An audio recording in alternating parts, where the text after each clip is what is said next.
श्रीरामचन्द्रा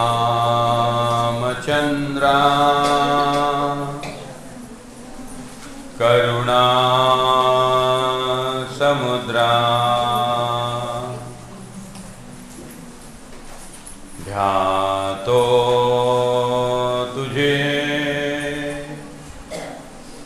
राजसयोगमुद्रा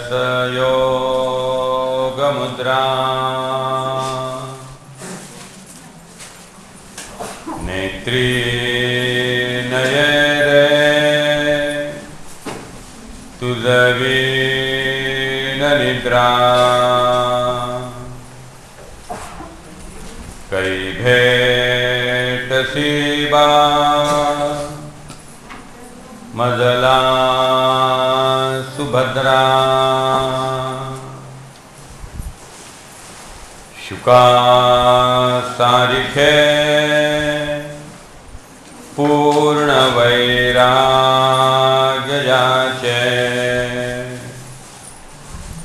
वसिष्ठा परी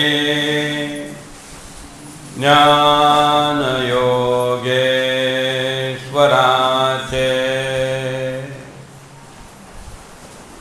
कवी वाल्मिका सारिखा मान्यैसा नमस्कार माझा सद्गुरु रामदासा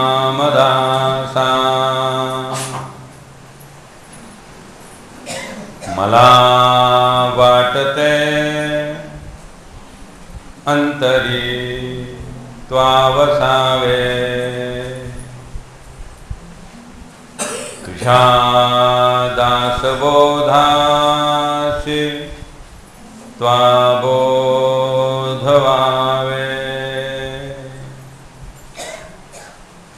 अपत्या परी पादवी प्रेमरसा महाराजया सद्गुरु रामदासा जय जय रघुवीर समर्थ सब संतन की जय।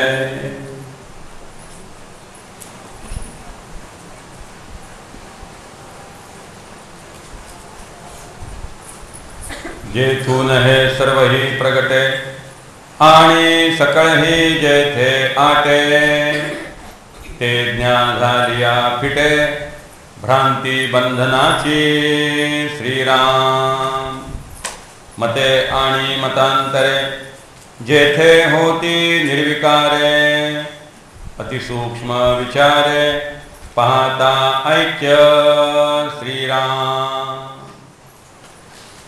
जोपर्यंत आत्मज्ञान होत नाही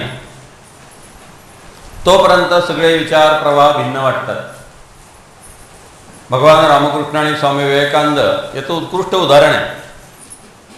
रामकृष्णांकडे कुठल्याही संप्रदायाचा मनुष्य आला की रामकृष्णांचे हो बरोबर आहे, त्याही मार्गाने जाता येतं, हो बरोबर आहे, त्याने सुद्धा प्राप्त होऊ शकतं।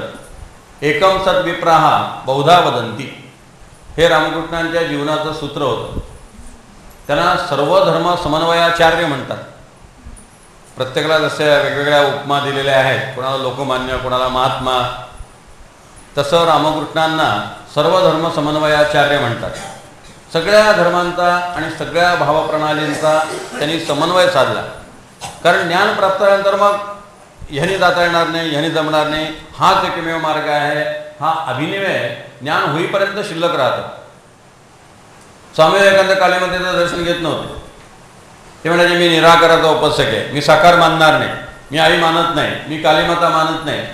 एवढंच नव्हे तर ते रामकृष्णांना म्हणत असत की तुमच्याशी जे कालीमाता बोलते हा तुमचा बौद्धिक आजार आहे, हा तुमचा मानसिक भ्रम आहे, तुम्हाला सायकॅट्रिस्टकडे नेलं पाहिजे आणि तुमचा मेंदू तपासला पाहिजे, इतकं ते रामकृष्णांना स्पष्टपणे म्हणत असत। तेच विवेकानंद पुढे कालीमाता मानायला लागले, निराकार मानायला लागले। सगळे मतभेद कुठपर्यंत असतात आत्मज्ञान होईपर्यंत. एकदा आत्मज्ञान झालं की लक्षात येतं की परमेश्वर ह्या सगळ्या रूपाने नटलेला आहे. हर रंग में तू, हर देश में तू, तेरे नाम अनेक पर एक हेतू. तो सर्वत्र नटलेला आहे. आणि मग तो सगळीकडे नटलेला दिसायला लागला की मग हा संप्रदाय श्रेष्ठ, हा संप्रदाय कनिष्ठ, हे सत्पुरुष मोठे, हे सत्पुरुष छोटे, अशा प्रकारचं द्वंद्व मग मनामध्ये अजिबात राहत नाही. म्हणून सगळी मतं आणि मतांतर कुठपर्यंत आहेत? जोपर्यंत अज्ञान आहे तोपर्यंत. भगवंताने गीतेत म्हटलं आहे, सांख्य योग पृथक बालाहा वदंती न पंडिताहा. ज्ञान आणि भक्ती वेगळं असं कोण म्हणतं? बालाहा वदंती न पंडिताहा. बाली श्लोक जे आहेत, प्राथमिक अवस्थेतले जे आहेत, ते यांना वेगळे वेगळे म्हणतात, ज्ञानी माणसं म्हणत नाही. मग ज्ञानी माणसांची अवस्था कशी असते? त्याच गीतेत पुढे भगवंताने म्हटलं आहे, एकम सांख्यम च योगम च य पश्यती स पश्यती. ज्याला सांख्य आणि योग याच्यात कुठेही द्वंद्व दिसत नाही, मतभेद दिसत नाही, ते बरोबर त्या ठिकाणी जाऊन पोहोचतात. मग पोहोचल्यानंतर सगळे वाद नाहीसे होतात. एकदा मुंबईला पोहोचलं की सगळ्या कटकटी संपतात. मग मुंबईला जायचं नसतं ते वाद घालत बसतात. लोकलनी जाणं चांगलं का एक्सप्रेस हायवेने जाणं चांगलं, मग विमानाने जाणं चांगलं का स्वतःची गाडी घेऊन जाणं चांगलं. ज्यांना पोहोचायचं नसतं ते विचार करत राहतात. जे पोहोचलेले असतात ते म्हणतात कुठल्याही मार्गाने या, मुंबईला आलं की समुद्र आहे, मुंबईला आलं की अमुक आहे तमुक आहे. मग सगळ्या खुणा लक्षात येतात आणि सगळ्या खुणा पटतात. मार्ग भिन्न असू शकतात पण all roads lead to Rome. सध्या तर भारताचे हे रस्ते रोममधनंच ठरतात. Every policy decided by Italy. त्यामुळे सध्या तर काय सगळं रोमच आपलं ठरवत आहे. आपल्या रोमारोमात रोम भिंजलं आहे. तर सगळी मतं आणि मतांतर जे आहे ती ज्ञान होईपर्यंत आहे. रजनीशांत एक फार सुंदर वाक्य आहे. ते म्हणतात, ज्ञान झाल्यावर प्रश्नांची उत्तरं मिळत नाहीत, प्रश्न संपतात. प्रश्नाची उत्तर कधीच मिळत नाहीत, कारण प्रत्येक प्रश्नाचं उत्तर मिळालं की लॉजिकनुसार पुन्हा त्यावर तर्क करता येतं आणि तर्क कधी संपू शकत नाही. तर्क नेहमी माणसाला सतत अडवत राहतो. मग असं कशावरून, मग ते तसं कशावरून, आणि काही ना काही तर्क करता येत राहतो. पण जेव्हा ज्ञान प्राप्त होतं त्यात तो मनुष्य फार तर्कशुद्ध उत्तर दिला अशातला भाग नाही आहे. त्याच्या मनातल्या शंका सगळ्या संपल्या, त्याच्या मनातले प्रश्न सगळे मावळले आणि म्हणून ही सगळी मतमतांतर संपतात. मग पुढे समर्थ म्हणतात, जे या चराचराचे मूळ शुद्ध स्वरूप निर्मळ, या नाव ज्ञान केवळ वेदांत मते श्रीराम. शोधिता आपुले मूळस्थान सहजची उडे अज्ञान, या नाव म्हणजे ब्रह्मज्ञान मोक्षदायक श्रीराम. आपणाशी ओळखो दाता अंगी बाणे सर्वज्ञता, तेणे एकदेशी वार्ता निशेष उडे श्रीराम. मी कोण ऐसा हेत धरून पाहता देहातीत, अवलोकिता नेमस्त स्वरूपची होय श्रीराम. कोण आहे मी? शोध घ्या.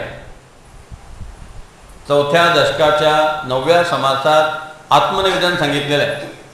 त्यात आपुला आपण शोध घ्यावा अंतर्यामी. आपुला आपण शोध घेता आपुली तो माईक वार्ता. माझं जे ज्ञानयोगाचं पुस्तक आहे त्यात पंचभूतांचा निराश, 5 ज्ञानेंद्रियांचा निराश, 5 कर्मेंद्रियांचा निराश, तनुचतुष्टयाचा निराश, त्या 32 तत्वांचा निराश, पंचभूतांतल्या 5-5 विषयांचा म्हणजे 25 विषयांचा निराश, असं स्वतंत्र प्रकरण आहे की हे म्हणजे मी नाही, ते म्हणजे मी नाही, हे म्हणजे मी नाही. आपण रोज निर्वाण षटक म्हणतो सकाळी, ते म्हणजे काय? निराशच आहे. मनोबुद्धी चित्त आणि अहंकार नाहम म्हणजे अंतःकरण पंचकाचा निराश. नच श्रोत्र जिव्हे नच ग्रहण नेत्रे म्हणजे ज्ञानेंद्रियांचा निराश. फक्त असं नुसतं म्हणून नाही, मी हे नाही मी ते नाही असं नुसतं म्हटल्याने ते सुटणार नाही. मग तेथीचा तो विचारची केला पाहिजे साधके. काल जातात एक सांगायचं राहून गेलं, श्रीमद दासबोधामध्ये विचार हा शब्द अनेकदा अनुसंधान या अर्थाने आलेला आहे, थिंकिंग या अर्थाने नव्हे. महावाक्य उपदेश भला परी त्याचा जपना हे बोलिला, तेथीचा तो विचाराची केला पाहिजे साधके. विचार करायचा म्हणजे काय करायचं, उलट निर्विचार व्हायला सांगितलेलं आहे. मग त्याचा विचार करायचा याचा अर्थ त्याचं अनुसंधान करायचं. जो भक्त आहे त्याने भगवंताच्या नामाचं अनुसंधान करायचं, आणि जो ज्ञानमार्गी आहे त्याने आत्मस्वरूपाचं किंवा सोहमचं अनुसंधान करायचं. त्या अनुसंधानाला विचार असं म्हटलेलं आहे. मग त्याचं अनुसंधान करत राहा, आणि त्याचा अनुसंधान करताना असं चिंतन करा की खरंच मी पंचविषय आहे का, पंचविषय माझं खरं स्वरूप आहे का. शब्द स्पर्श रूप रसगंध हे 5 विषय आहेत. यातला कोणता विषय म्हणजे मी आहे. ही सगळी जी 82 तत्व आहेत ते प्रत्येक तत्व समोर घ्यायचं इन्स्पेक्शनला, त्याची स्क्रुटिनी करायची. खरंच हे तत्व म्हणजे मी आहे का. लहानपणी मी निशब्द होतो, बोलता येत नव्हतं. मग हळूहळू लोकांनी माझं ब्रेनवॉशिंग सुरू केलं. आई कुठे, मामा कुठे, काका कुठे, आजी कुठे, आजोबा कुठे. आणि मी असं टकामका पाहायला लागलो, आणि मग कळलं ही म्हणजे आजी, हे म्हणजे आजोबा, हा म्हणजे मामा, हा म्हणजे काका. म्हणजे हे शब्द कोणी शिकवले, घरातल्याने शिकवले. मग लहानपणी रामरक्षा, भीमरूपी स्तोत्र, मनाचे श्लोक ते शिकवलं. आता शब्द विषयाचा परिचय झाला, पण सगळे शब्द कसे आहेत, सोज्वळ आणि सात्विक आहेत. पुढे मग कॉलेजला गेले. आता माझी रामरक्षा पाठ हे सांगायला लाज वाटायला लागली. आता शब्द बदलले, कोयल सी तेरी बोली, सूरत है कितनी भोली. जरा शब्द बदलला, आता शब्द विषयच आहे. पण आता सिनेमातली गाणी पाठ आहेत. मैंने प्यार किया दुसरी गाणी मला येतात, किंवा दिलवाले दुल्हनिया दुसरी गाणी माझी पाठ आहेत. हे सांगण्यात आता भूषण. कॉलेजच्या मुलांचे शिबिर इथं होतात. त्या एका शिबिरातल्या एका मुलाने सांगितलं की मी घरी जाताना, घरनं निघताना माझ्या मित्रानं सांगितलंय मी मामाच्या गावाला चाललोय. कारण मी जर शिवथरच्या शिबिरात चाललोय असं त्याला कळलं तर तो मला जय जय रघुवीर समर्थच चिडवत राहणार. मी आलो तर स्वामीजी आले म्हणूनच चिडवत राहणार. आता विषय बदलले, आता शब्द विषयच आहे. माझी मुलगी जेव्हा लहान होती, 10 वर्षाची असेपर्यंत तिची सबंध भगवद्गीता कंठस्थ होती. सगळे 11 अध्याय तिला रानडे गुरुजींनी शिकवले. रोज सकाळी ती रानडे गुरुजींकडे द्यायची आणि 1 तास ती तिला भगवद्गीता शिकवायची, आणि सबंध गीता पाठ होती. आता अध्यात्माचं नाव नाही. म्हणजे तोपर्यंत सगळं होतं. विषय बदलले, स्वरूप बदलले. आता गीता खरी का आता जे सगळं अभ्यास चाललाय तो खरा. शब्द बदलले. मग कोणता शब्द म्हणजे मी आहे. लहानपणी बाहुल्यांची आवड होती, मोठेपणी बाहुल्यांची आवड संपली. एखादा मनुष्य 50 वर्षे अध्यात्मात पडतो. आमच्या अकोल्याला डॉक्टर चौधरी त्यांना माहिती आहे, ते 58 वर्षे अध्यात्मात पडले. 60व्या वर्षी 60पर्यंत अध्यात्माचा त्यांना स्पर्श नव्हता. ते त्यांचा दवाखाना, त्यांची प्रॅक्टिस आणि शिस्तीची अगदी कडक, एकदम शिस्तबद्ध तात्यांसारखे. ते काकासाहेब चौधरी त्यांच्याकडे एकदा मी गेलो होतो. त्यांनी मला 6ला माझं व्याख्यान होतं आणि 5ला फराळाला बोलवलं, आणि मी 5:30ला पोहोचलो. तर ते डिस्टर्ब झालेले होते. आपल्याला आता 15 मिनिटापेक्षा जास्ती घरात थांबता येणार नाही. काय खायचं ते 15 मिनिटात खाऊन घ्या म्हणजे, आपल्याला 6ला सभास्थानी जायचं आहे असं त्यांनी मला त्यावेळेला ऐकवलं. आता ते 60व्या वर्षी अध्यात्मात पडले आणि पुढची 20 वर्ष फक्त ज्ञानेश्वरी. आयुष्यात दुसरं काही केलं नाही. आता भविष्य बदललं. इतके वेळ शब्द कुठले होते, स्टेथोस्कोप, सलाईन, अमुक डेफिशियन्सी, तमुक डेफिशियन्सी, हे इंजेक्शन, हे ऑपरेशन, त्या थिएटरमध्ये न्या, या हॉस्पिटलला ॲडमिट करा. आता शेवटची 20 वर्ष जे आहे फक्त ज्ञानेश्वरी. तरी 2 सुंदर पुस्तकं लिहिली, ज्ञानेश्वरीतील ज्ञानकिरण आणि ज्ञानेश्वरीतील पद्मपराग. ज्ञानेश्वरी नवनीत अशी 2 पुस्तकं त्यांनी अतिशय सुंदर लिहिली. मग आयुष्यभर सगळे शब्द बदलले. आता आधीचं सगळं ज्ञान विसर्जित झालं. शेवटी जाताना ज्ञानेश्वरांच्या चिंतनात त्यांनी देह ठेवला. आता याचा कुठला शब्द खरा आहे? आयुष्यभर मेडिकल प्रॅक्टिस केली, ते शब्द सगळे खोटे ठरले आणि शेवटी ज्ञानेश्वरीचा विजय झाला. म्हणजे शब्द, स्पर्श, रूप, रस, गंध सगळं बदलत जातं. लहानपणी त्या मुलाला आईचं किती आकर्षण असतं. समर्थांनी दासबोधातल्या 3ऱ्या दशकात म्हटलंय, एक क्षणभर जर आई दिसली नाही की त्याच्या जीवाची काय होते? तगमग होते. पुढे क्षणभर ती दिसली नाही की तगमग सुरू होते. ऑफिसनं आतनं आले की ही कुठे आहे? पहिला प्रश्न. म्हणजे रूप बदललं, चेहरा बदलला. आता कुठलं रूप म्हणजे माझं खरं स्वरूप आहे? कुठले शब्द म्हणजे माझं खरं स्वरूप आहे? माझी ज्ञानेंद्रिय क्रिया आहेत का? आपण पाहिलं की सगळे स्पेअर पार्ट्स आहेत. हेलन केलरला बोलता येत नव्हतं, ऐकता येत नव्हतं, डोळ्यांनी दिसत नव्हतं, आंधळी, बहिरी आणि मुकी, आणि तरी हेलन केलर जिवंत होती आणि तरी ती शिकत राहिले. याचा अर्थ या 3 गोष्टीशिवाय सुद्धा मनुष्य असू शकतो. म्हणजे ज्ञानेंद्रिय आणि कर्मेंद्रिय हे माझं खरं स्वरूप नाही आहे. याच्याशिवाय सुद्धा मला अस्तित्व आहे. मग हे खरं अस्तित्व कोणाचं आहे? समर्थाने 6व्या दशकातल्या 2ऱ्या समासामध्ये एक सुंदर लॉजिक मांडलेलं आहे. ते म्हणतात, तू म्हणतोस माझं शरीर, याचा अर्थ मी म्हणजे शरीर नाही आहे. माझं शरीर, माझं म्हणजे कोणाचं? हा कोणीतरी वेगळा आहे की नाही? बोलतो तर आपण काय म्हणतो, तो ॲक्सिडेंट पाहिला आणि माझ्या मनात धस्स झालं. माझं मन, माझं म्हणजे कोणाचं? याचा अर्थ मी म्हणजे मन नाही आहे. मग माझं मन म्हणजे कोणाचं मन?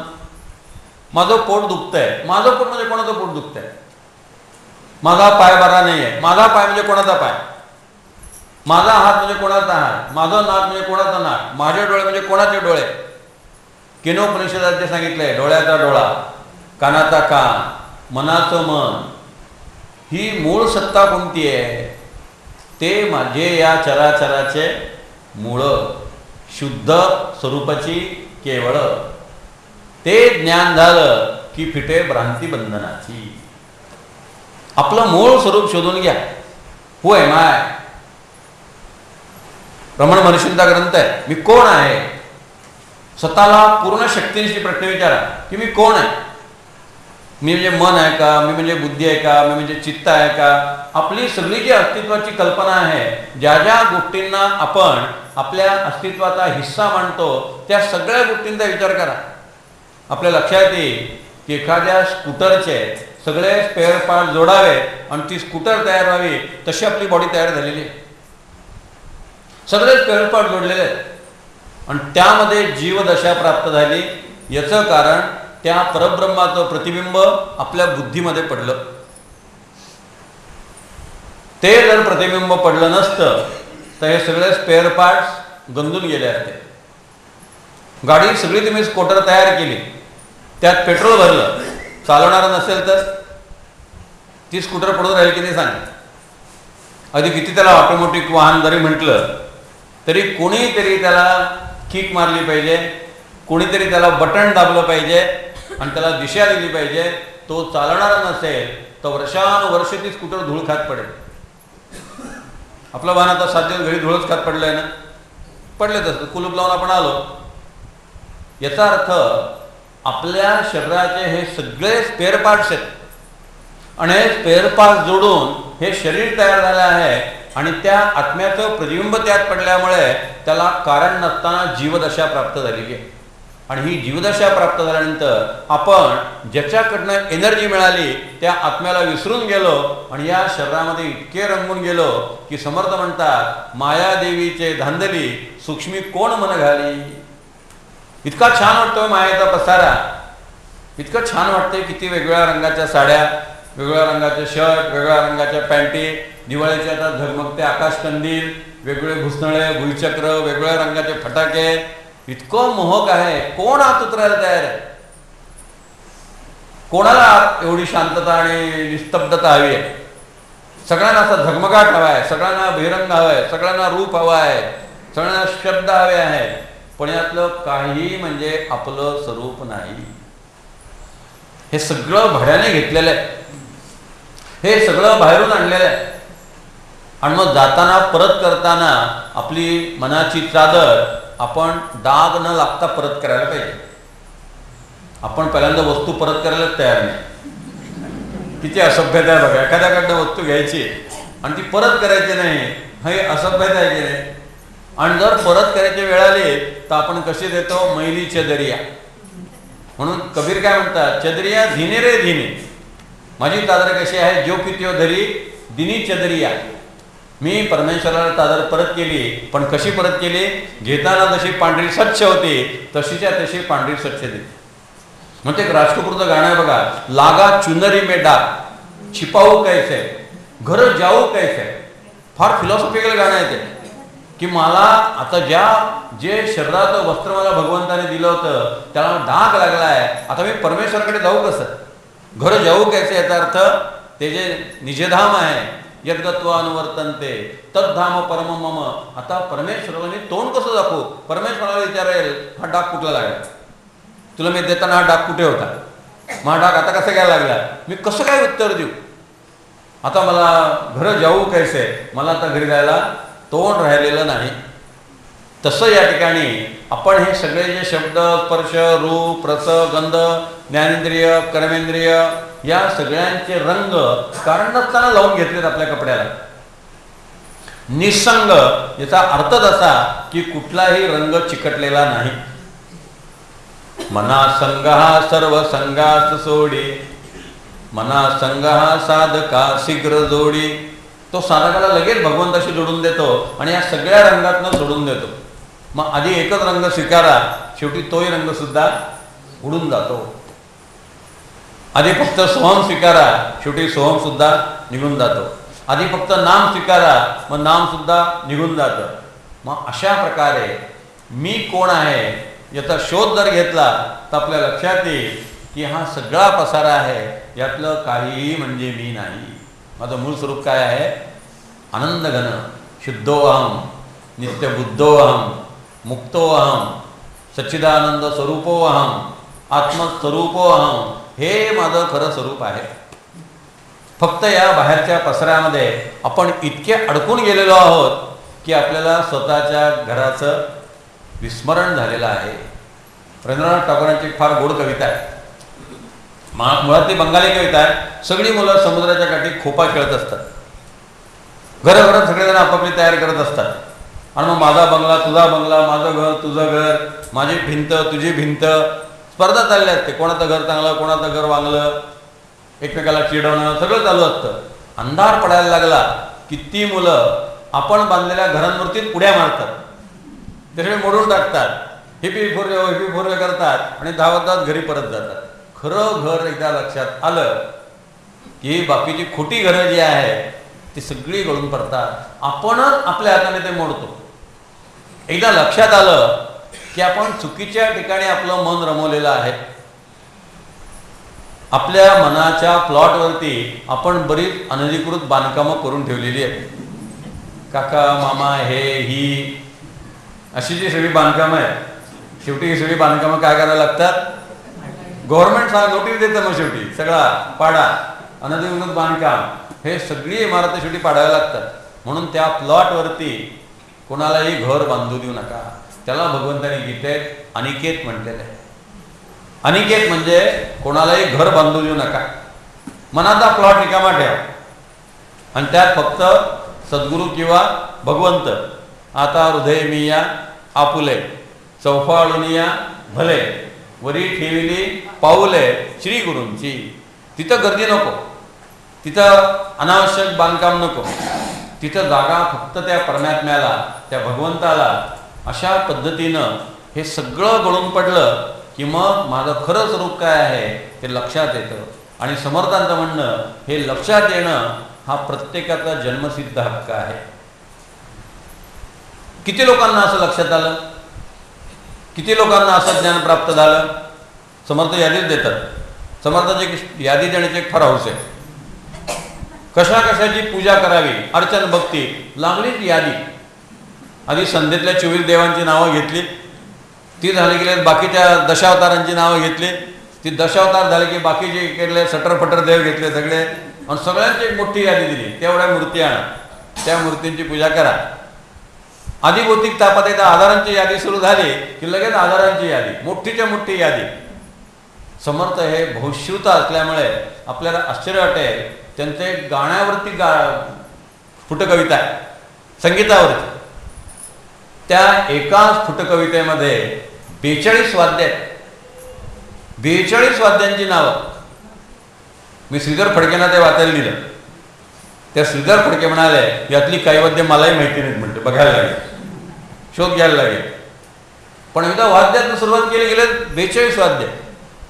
त्यांचं मानस पूजा म्हणून प्रकरण आहे, त्यामध्ये 72 ते 73 भाज्यांची नावं लाईनशीर आहेत. संध्याकाळच्या कार्यक्रम स्पर्धा घ्या, 72 नावं भाज्यांची आठवून दाखवा. आपण नुसतं म्हणतो शाकंभरीला 54 भाज्या, 56 भाज्या, पण समर्थ लाईनशीर चटण्या, कोशिंबिरी, भाज्या यांची यादीच्या यादी देतात. हे समर्थांचं अगदी खास वैशिष्ट्य आहे. कोणाकोणाला ज्ञान झालं, समर्थ सांगतात असो पूर्वी थोर थोर, जेणे ज्ञाने पैलपार, पावले ते साचार, ऐकाता श्रीराम. व्यास वसिष्ठ महामुनी, शुक नारद समाधानी, जनकादिक महाज्ञानी, येणेची ज्ञाने श्रीराम. वामदेवादिक योगेश्वर, वाल्मिक अत्रि ऋषेश्वर, शोनिकादि अध्यात्मसार, वेदांत मते श्रीराम. सनकादिक मुख्य करुणी, आदिनाथ मीन गोरक्षमुनी, आणिक बोलता वचनी, अगाध सती श्रीराम. सिद्ध मुनी महानुभाव, सकळांता जो अंतरभाव, जेणे सुखे महादेव, दुल्लत सदा श्रीराम. जे वेदशास्त्रांचे सार, सिद्धांत धादांत विचार, ज्याची प्राप्ती भाग्यानुसार, भाविकास होय श्रीराम. साधू संत आणि सज्जन, भूत भविष्य वर्तमान, सर्वत्रांचे गुह्य ज्ञान, ते सांगिजेल आता श्रीराम. अनेकांना ते प्राप्त झालेलं आहे. अनेक ऋषींची नावं दिले, पुढे नावं द्यायचं बंद केलं, मग सिद्ध, साधू, महानुभाव, संत अशी सर्व नामं सांगायला सुरुवात केली की एवढ्या लोकांना ते प्राप्त झालेलं आहे. कितीतरी संतांना ते प्राप्त झालेलं आहे, किती सिद्धांना ते प्राप्त झालेलं आहे, किती महानुभावांना ते प्राप्त झालेलं आहे. याचा अर्थ ते तुला सुद्धा प्राप्त होऊ शकेल. माझं शरीर आणि तुकाराम महाराजांचं शरीर याच्यात ॲनाटॉमीच्या दृष्टीने काय फरक आहे? काय ॲडिशनल फॅसिलिटीज आहेत का तिथे? ज्यांना आत्मज्ञान झालं आहे त्यांच्या बॉडीत काय ॲडिशनल फॅसिलिटीज आहेत का? फक्त त्यांच्याकडे तीव्र विवेक आणि वैराग्य आहे. फरक सगळा कशामध्ये आहे? क्वालिटीमधला. विवेक आणि वैराग्य यांचा अभाव आणि यांचा प्रभाव, त्याच्यामुळे सगळा फरक आहे. बाकी शरीराच्या दृष्टीनं स्त्री शरीर असो, पुरुष शरीर असो, ब्राह्मणाचं शरीर असो, शूद्रवर्णातलं शरीर असो, कुठल्याही संप्रदायातला असो, सगळ्यांना त्या ज्ञानाचा अधिकार आहे. सगळ्यांना ती अनुभूती घेता येईल म्हणून एवढी मोठी यादी दिलेली आहे आणि त्याला गुह्य ज्ञान म्हटलेलं आहे. भगवंताने गीतेमध्ये 3 शब्द वापरले, गुह्य, गुह्यतर आणि गुह्यतम. शेवटी 18व्या अध्यायात म्हटले गुह्यात गुह्यतमम शास्त्रम, गुह्यात गुह्यतमम ज्ञानम. सर्वात झाकलेलं आहे. गुह्य याचा अर्थ झाकलेलं आणि सर्वात झाकलेलं याचा अर्थ या आत्म्यावरती अनेक आवरण आहेत. किती आवरण आहेत? समर्थांच्या शब्दात पडदा एका एका जन्मीचा, एका एका जन्मातला पडदा, तेवढी आवरण आहेत. आणि तेवढ्या आवरणाने हे संबंध ज्ञान म्हणजे आत्मस्वरूप झाकलं गेलेलं आहे. ते असून नसल्यासारखं झालेलं आहे. त्या सगळ्या आवरणाने ते गुदमरलं गेलेलं आहे.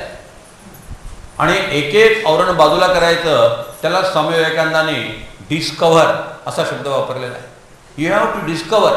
डिस्कव्हर याचा अर्थ त्याच्यावर जे कव्हर आहे ते बाजूला करायचं, ते आवरण बाजूला करायचं. मग ही जी अज्ञानाची वेगवेगळी आवरणं आहे, प्रत्येक जन्मातला अज्ञानाचं आवरण आहे. अज्ञानामुळे तर जन्म घ्यावा लागला. मग त्या अज्ञानाची आवरणं, ही सगळी आवरणं बाजूला झाली की ते गुह्यात गुह्यतमम, सर्वात झाकलेलं असं आत्मस्वरूप जे आहे ते आपल्या समोर प्रकट होईल. येशूला विचारलं परमात्मा कुठे आहे? येशूने सांगितलं नाऊ अँड हिअर. आत्ता आहे आणि इथं आहे.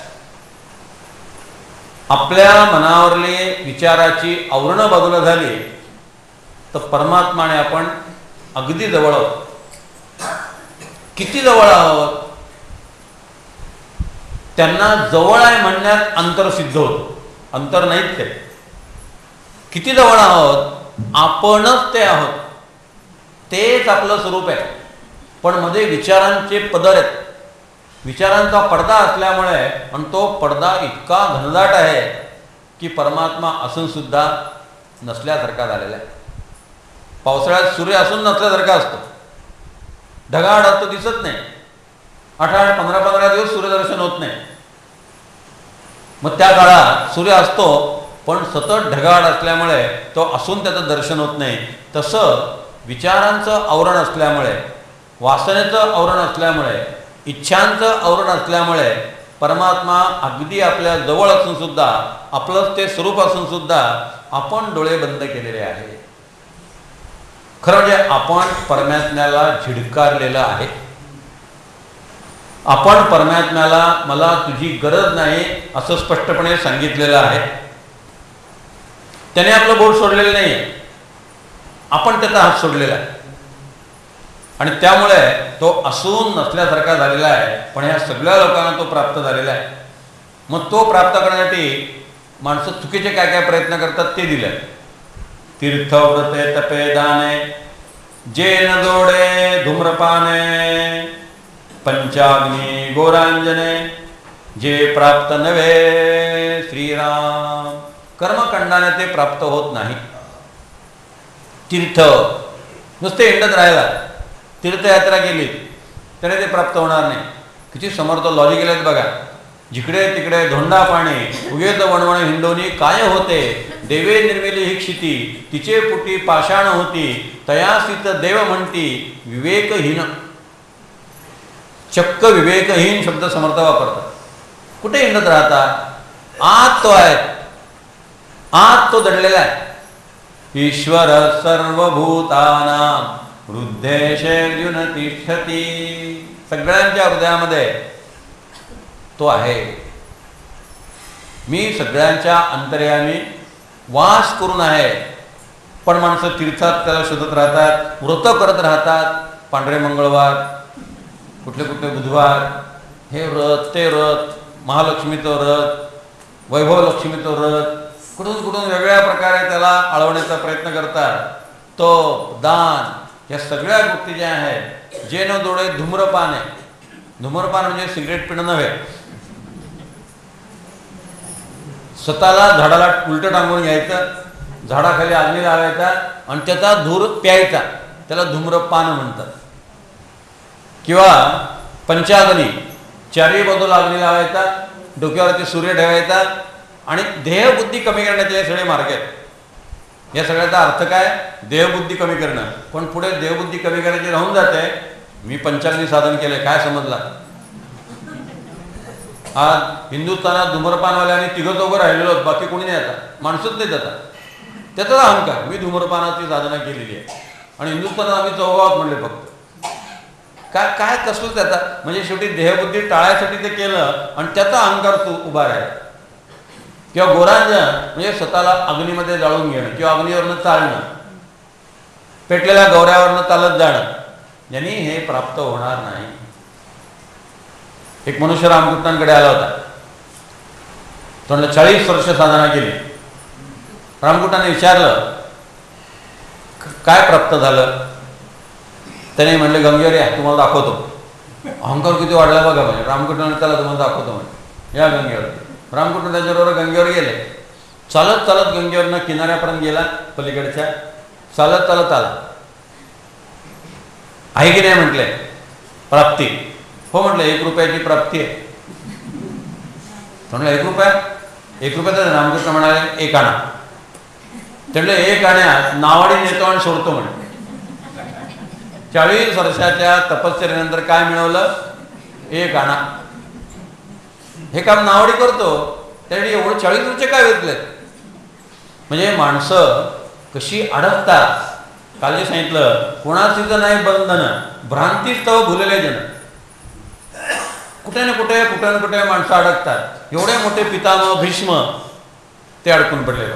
हस्तिनापुरात अडकले, आपल्या भावाच्या संसारात अडकले.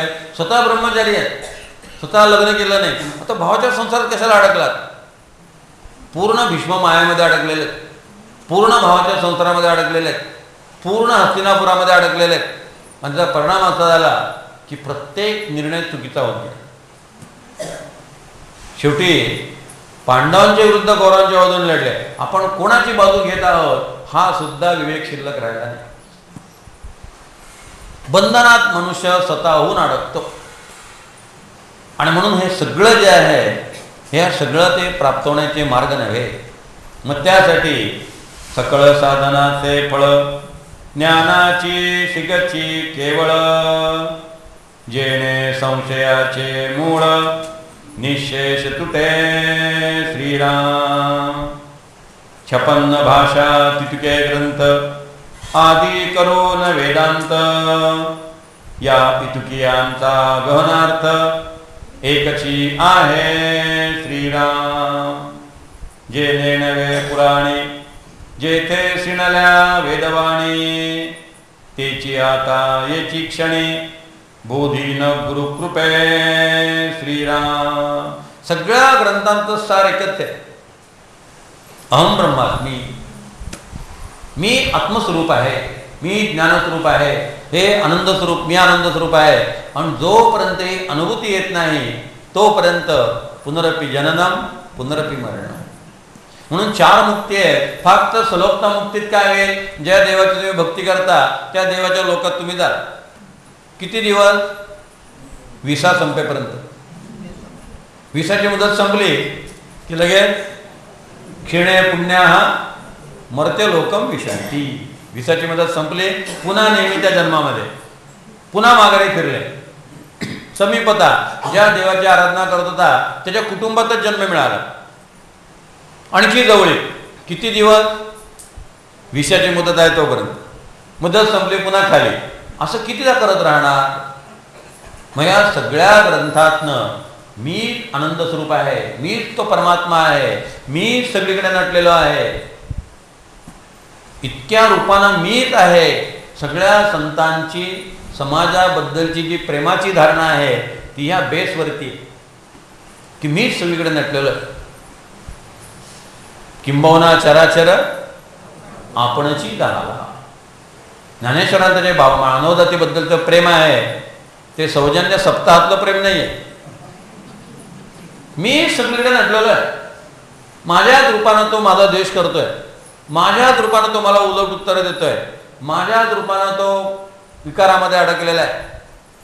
अशा प्रकारची धारणा जेव्हा होते तर त्याच्या विकारामुळे त्याची जी तडफड होती आहे ती संतांना बघवत नाही आणि त्याला त्यातनं ते बाहेर काढायचा प्रयत्न करतात. मग हे ज्ञान, हे खरं ज्ञान आहे. समर्थांना आता विचारा, हे ज्ञान तुम्हाला कसं प्राप्त झालं? आता समर्थ आपल्याला ज्ञान कसं प्राप्त झालं ते सांगतात. पाहिले नाही संस्कृती प्रीग नाही महाराष्ट्र ग्रंथी, हृदयी वसल्या कृपामूर्ती सद्गुरु स्वामी श्रीराम. आता न लगे संस्कृत अथवा ग्रंथ प्राकृत, माझा स्वामी कृपे सहित हृदयी वसे श्रीराम. न करिता वेदाभ्यास अथवा श्रवण सायास, प्रयत्ने वीण सौरस सद्गुरु कृपा श्रीराम. ग्रंथ मात्र महाराष्ट्र त्याहून संस्कृत श्रेष्ठ, त्या संस्कृतामध्ये स्पष्ट थोरतो वेदांत श्रीराम. त्या वेदांता परते काही सर्वथा श्रेष्ठ नाही.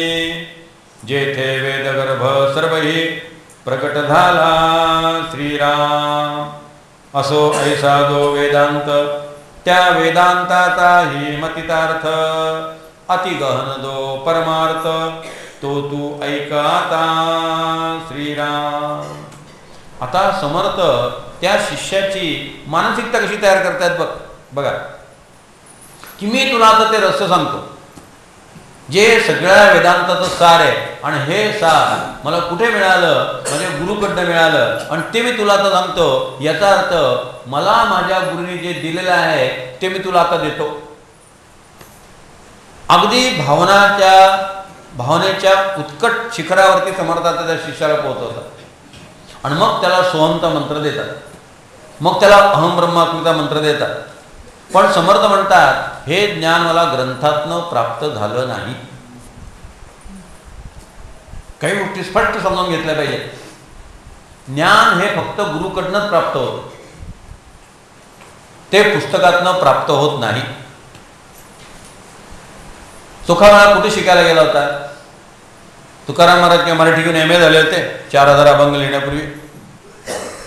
उलट तुकाराम महाराजांच्या अभंगांवर 50 PhD असते. समर्थांच्या अभंगावरती 50-60 PhD आहेत. कितीतरी लोकांनी समर्थांच्या अभंगावर PhD केली. समर्थांनी कुठे PhD केली? एक गोष्ट लक्षात घ्या की दासबोधाच्या प्रारंभी समर्थाने जी संदर्भ सूची दिलेली आहे ती दासबोध लिहिण्याच्या संदर्भ ग्रंथाची आहे. त्यांनी ज्ञान झालं असं म्हटलेलं नाही. नाही तर एखादा लॉजिकचा विद्यार्थी विचारेल का समर्थाने पहिल्याच समर्थात सांगितलंय गुरुगीता, उत्तर गीता, अवधूत गीता आणि मी काहीच वाचलं नाही म्हणतात. समर्थ खोटं बोलतात का? ग्रंथ ज्ञान झाल्यावरती लिहिलेला आहे. ज्ञान आधी झालेलं आहे आणि जेव्हा ज्ञान झालं तेव्हा काहीच वाचलेलं नाही. ज्ञान केव्हा झालं? वयाच्या 8व्या वर्षी. 8व्या वर्षी रामचंद्राने दर्शन दिलं, अहम ब्रह्मास्मीचा मंत्र दिला आणि स्पर्श करून तूच ब्रह्मा आहे याची त्याला जाणीव करून दिली. त्या स्पर्शानं त्यांना ज्ञान प्राप्त झालं. जांब्यातल्या त्या हनुमंताच्या मंदिरात ती घटना घडली श्रावण वद्य अष्टमी. याचा अर्थ ज्ञान प्राप्त होण्यासाठी त्यांना दुसरं काहीही करावं लागलं नाही. नंतर ग्रंथांचा अभ्यास केला तो दासबोध लिहिण्यासाठी. रामकृष्णांचं एक फार सुंदर वाक्य आहे. भगवान रामकृष्ण परमहंस म्हणतात की ज्याला आत्महत्या करायची आहे त्याला टाचणी पुरेशी आहे. ज्याला दुसऱ्याला मारायचं आहे त्याने जरा ढाल तलवार तयारीनिशीच जावं लागतं. ज्याला स्वतःला ज्ञान मिळवायचं आहे त्याला अहम ब्रह्मास्मी हा एक मंत्र पुरे आहे. ज्याला दुसऱ्याला समजावून सांगायचं आहे त्याला गीता, उपनिषद, भगवद्गीता, ब्रह्मसूत्र सगळ्याचे रेफरन्सेस द्यावे लागतात. दुसऱ्याला सांगण्यासाठी बराच अभ्यास करायला लागतो. स्वतःला प्राप्त करून घेण्यासाठी काही करावं लागत नाही. एक मनाच्या श्लोकांचं एवढंसं पुस्तक पुरे. 5 रुपयात मोक्ष. निर्मलादेवी 100 रुपये मागतात, आपल्याला 100 रुपयाची गरज नाही. 5 रुपयात मुक्ती. 5 रुपयाचं मनाच्या श्लोकाचं खाली पुस्तक घेतलं, सेवा मंडळाने काढलेलं आणि ते खिशात ठेवलं की मोक्ष हातात. स्वतःच्या ज्ञानासाठी फार वाचावं लागत नाही. इतरांना समजावून सांगण्यासाठी समर्थाने ग्रंथ वाचले.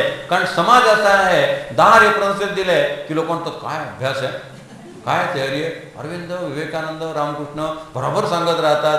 ते इम्प्रेशन पाडायसाठी. त्याचा उपयोग ज्ञानासाठी काहीही नाही. समर्थांनी हे सगळे ग्रंथ जे वाचले, अभ्यासले ते दासबोधात लिहिताना लोक म्हणतील तुम्ही कशाच्या आधारे लिहिलं? तुम्ही पदार्थ सांगताय का? मी पदार्थ सांगत नाही. गुरुगीता बघा, अवधूत गीता बघा, उत्तर गीता बघा, हंस गीता बघा, ब्रह्मगीता बघा, तेच मी सांगतोय. मला वेगळं काही सांगायचं नाही. विश्वासार्हता काय आहे? या विद्यापीठाचा मी ग्रॅज्युएट आहे म्हटलं की मग विद्यापीठ म्हणतात लोकांना ठीक आहे बरोबर आहे त्या विद्यापीठाचे ते ग्रॅज्युएट आहेत. ते जसं सर्टिफिकेट आहे तशी ती सर्टिफिकेट गोळा केलेली आहे लोकांवर इम्प्रेशन मारण्याकरता. मुळात समर्थांना ज्ञान प्राप्त झालं. त्यांच्यात मी संस्कृत ग्रंथ वाचला नाही, मराठी ग्रंथ वाचला नाही. सद्गुरूंची कृपा झाली आणि त्यांनी हे सगळं मला ज्ञान प्राप्त करून दिलं. विवेकानंदांनी एवढे ग्रंथ वाचून काय उपयोग झाला? विवेकानंदाचं वाक्य सांगतो. स्वामीजी म्हणतात अफाट वाचनाचा मला एक फायदा झाला की एवढं वाचायची गरज नव्हती हे लक्षात आलं. तेवढा एकच फायदा झाला. काय वाचून उपयोग होणार आहे? प्रत्यक्ष गुरुकडनं प्राप्त झालं पाहिजे. प्रत्यक्ष गुरुने ते संक्रमित केलं पाहिजे. ग्रंथातनं ते संक्रमित होऊ शकत नाही. माणसातनं ते संक्रमित होऊ शकतं. माझ्या मित्राचा मुलगा आत्ता आयुर्वेदामध्ये डॉक्टर झाला. तर तो बोलता बोलता मग मी त्याला विचारलं की त्याची प्रॅक्टिस खूप चांगली चालते, नवीन नवीन आला आणि लगेच त्याची प्रॅक्टिसचा जम बसला. तर त्याला मी विचारलं की तुला मार्क्स वगैरे कसे आहेत, कुठल्या विद्यापीठात तू केलं? तर त्याने एकच वाक्य मला सांगितलं, खरा आयुर्वेद हा ग्रंथातनं अभ्यासता येत नाही, तो गुरुकडनं मिळवावा लागतो. त्याने माझे कोल्हापुरातले आयुर्वेदाचे गुरु आहेत, त्यांच्या सहवासात मी राहिलो, त्यांची सेवा मी केली आणि त्यांच्याकडनं प्राप्त झालं. म्हणून समर्थ म्हणतात, रघुनाथ भजने ज्ञान झाले, रघुनाथ भजने महत्व वाढिले, म्हणून या तुवा केले पाहिजे आधी. म्हणून आम्ही सेवकजन सेवेकरिता झाले ज्ञान. ज्ञान कशातनं प्राप्त होतं? अभ्यासातनं नव्हे.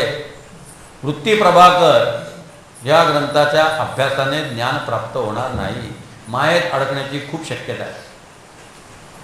विचारसागर रहस्य या ग्रंथाच्या अभ्यासानं ज्ञान प्राप्त होणार नाही. मी त्या ग्रंथाचा अभ्यास केला आहे हा अहंकार डेव्हलप होण्याची शक्यता जास्त आहे. ज्ञानप्राप्तीसाठी डायरेक्ट कुठल्या तरी महात्म्याला शरण जाणं, त्याची सेवा करणं, ओनली सोल्युशन. विवेकानंदाने ते केलं. शंकराचार्य कृतकुटी शंकराचार्य होते. प्रस्थानत्रयीचा अभ्यास होता. जेव्हा गोंदवलेकर महाराजांच्याकडे आले तेव्हा गोंदवलेकर महाराजांकडनं अनुग्रह मागितला. महाराजांनी सांगितलं, मी एका अटीवर तुम्हाला अनुग्रह देईन, तुम्ही आजपर्यंत जे शिकला ते विसरणार असेल तर मी तुम्हाला अनुग्रह देईन. फरक आहे. मी एवढं ज्ञान प्राप्त केलं, मी एवढ्या पदव्या मिळवल्या, मी प्रस्थानत्रयीचा अभ्यास केला, मी वेदांताचा अभ्यास केला, मी शंकराचार्य होतो, हे सगळं विसरा तर तुम्हाला ते ज्ञान प्राप्त होईल. अन्यथा तुम्हाला ते ज्ञान प्राप्त होणार नाही. फक्त गुरु तो अनुभव आपल्या शिष्यामध्ये स्पर्शाने किंवा नेत्र प्रसादाने संक्रमित करू शकतो. त्याच्याशिवाय दुसऱ्या कुठल्याही मार्गाने ते होत नाही. आणि आता समर्थ त्या शिष्याची इतकी तीव्रता वाढवतात की आता मला हे ज्ञान प्राप्त होणार, आता सद्गुरू मला ते देणार. आणि अशा अवस्थेमध्ये मग ते सांगतात, ते हे माझे जीवीचे गुज मी सांगेन म्हणतो तुझ, जरी अवधान देशी मद तरी आता येत क्षणी. श्रीराम सद्गुरु वचन तोची वेदांत, सद्गुरु वचन तोची सिद्धांत, सद्गुरु वचन तोची दादांत सप्रचिता आता. श्रीराम जे अत्यंत गहन माझ्या स्वामीचे वचन, जेणे माझे समाधान अत्यंत झाले. श्रीराम शिष्य मलानुवदने बोले, धरिले सदृढ पाऊले, मग बोलो आरंभिले गुरुदेवे. श्रीराम हा शक्तिपाताचा क्षण आहे. हा दासबोधातला शक्ती संक्रमणाचा क्षण आहे. कोण शिष्य माहिती नाही. वेगवेगळ्या शिष्यांना वेगवेगळे समाज सांगितलेले आहेत. आता या क्षणी कोण शिष्य त्यांच्या समोर आहे, कल्याण आहे का वेणाबाई बसल्यात माहिती नाही. पण इतकी त्याची उत्कटता वाढवलेली आहे की शिष्याला गहिवरून आलं, अंतःकरण दाटून आलं. जेव्हा संक्रमित करायचं असतं तेव्हा अंतःकरण द्रवीभूत असावं लागतं.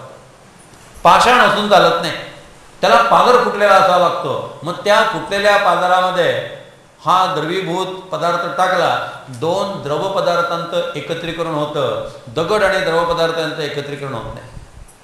दगड आणि गोटे यांचं एकत्रीकरण, आपल्या इथं मराठीत शब्द आहे नर्मदेतले गोटे. सर्व काळ नर्मदेत आहेत पण काही उपयोग झाला नाही. पाण्याचा स्पर्शाचा काही परिणामच नाही, आहे तसेच. मग या ठिकाणी शिष्याला द्रवीभूत व्हावं लागतं. शिष्य म्लानवदने बोले, धरिली सदृढ पावले. समर्थाने पाहिलं की शिष्य आता नुसत्या स्पर्शाने रूपांतरित होऊ शकेल इतका आतून भरून आलेला आहे. लगेच संताला सांगतात, अहम ब्रह्मात्मी महावाक्य येतीचा अर्थ अतर्क्य, तोही सांगतो ऐक्य गुरु शिष्य जेथे. श्रीराम ऐक शिष्या येतीचे वर्म, स्वये तूची आहे श्री ब्रह्म, ये विषयी संदेह भ्रम धरूची नको श्रीराम. हे अहम ब्रह्मात्मे महावाक्य सद्गुरू शिष्याला देतात. त्यालाच मंत्र म्हणतात आणि त्या मंत्राला सद्गुरु वचन असं म्हणतात. सद्गुरु वचन याचा अर्थ सद्गुरूंनी शिष्याला दिलेला मंत्र. मग भक्त मार्ग साधक असेल तर त्याला रामकृष्ण हरीसारखा मंत्र दिला असेल, ज्ञानमार्गी साधक असेल त्याला सोहम सारखा मंत्र दिला असेल, तत्वमसी सारखा मंत्र दिला असेल, अहम ब्रह्मास्मी सारखा मंत्र दिला असेल, शुद्धो अहम, बुद्धो अहम, नित्यमुक्तो अहम अशा प्रकारचा मंत्र दिला असेल. सद्गुरुवचन तोची वेदांत, सद्गुरुवचन तोची सिद्धांत, सद्गुरुवचन तोची धादांत. वेदांत यथार्थ शास्त्रप्रती, प्रचिती, सिद्धांत यथार्थ गुरुप्रचिती आणि धादांत यथार्थ आत्मप्रचिती.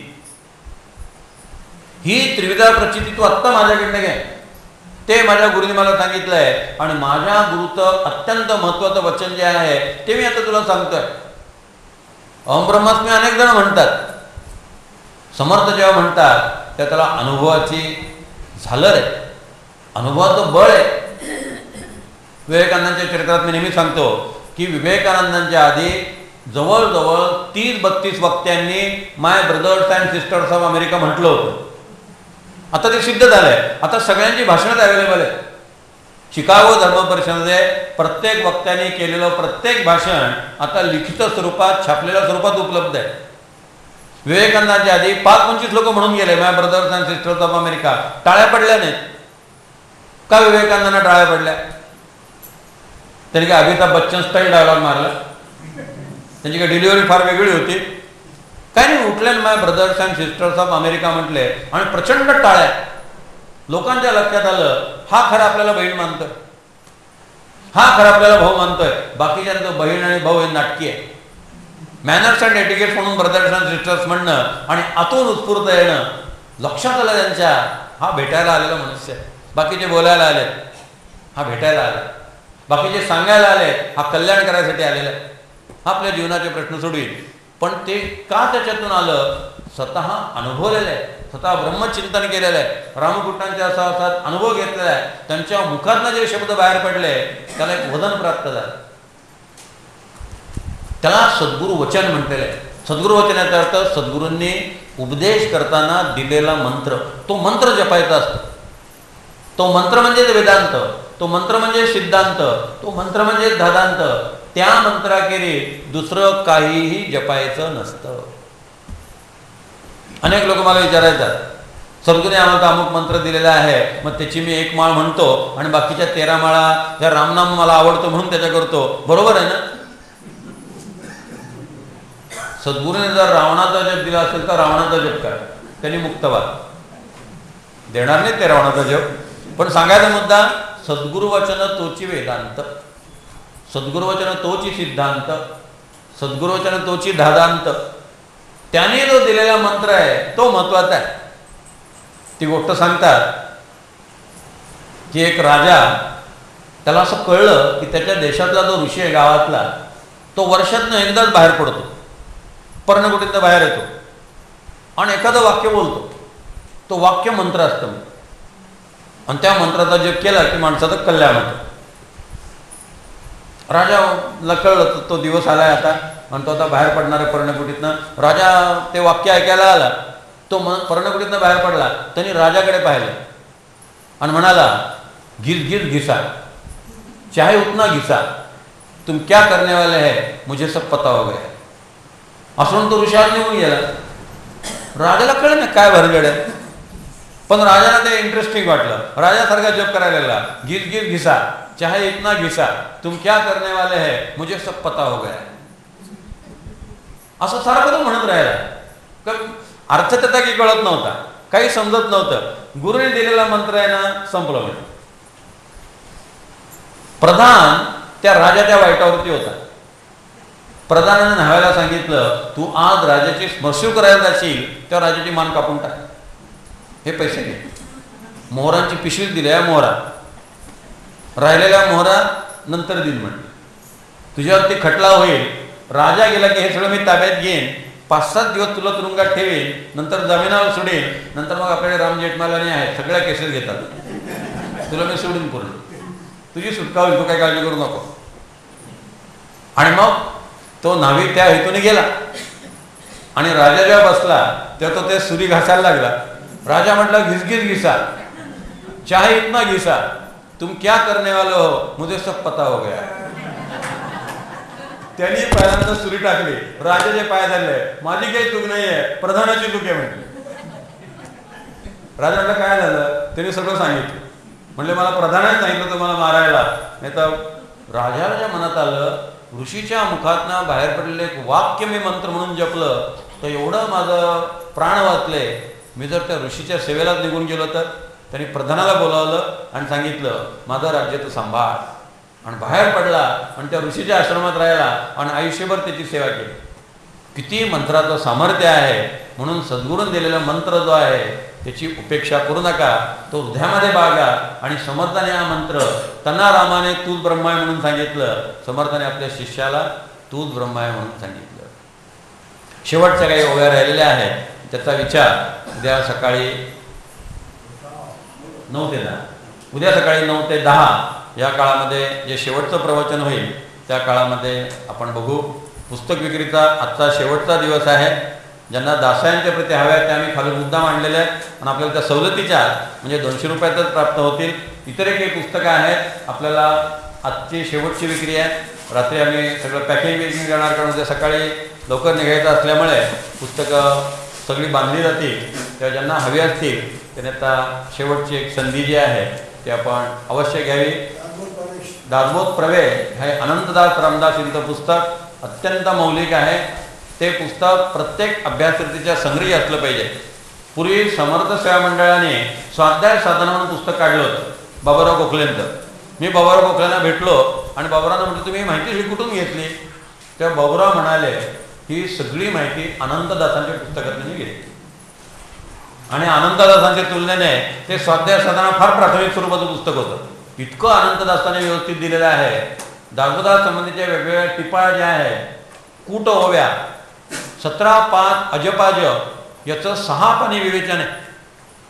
आणि हे 6 पानी विवेचन जे दासबोध प्रवेशमध्ये आहे ते तुम्हाला अन्य कुठल्याही ग्रंथात मिळणार नाही. अतिशय सुंदर अजपाचं विवेचन त्यांनी त्या 17 मध्ये केलेलं आहे.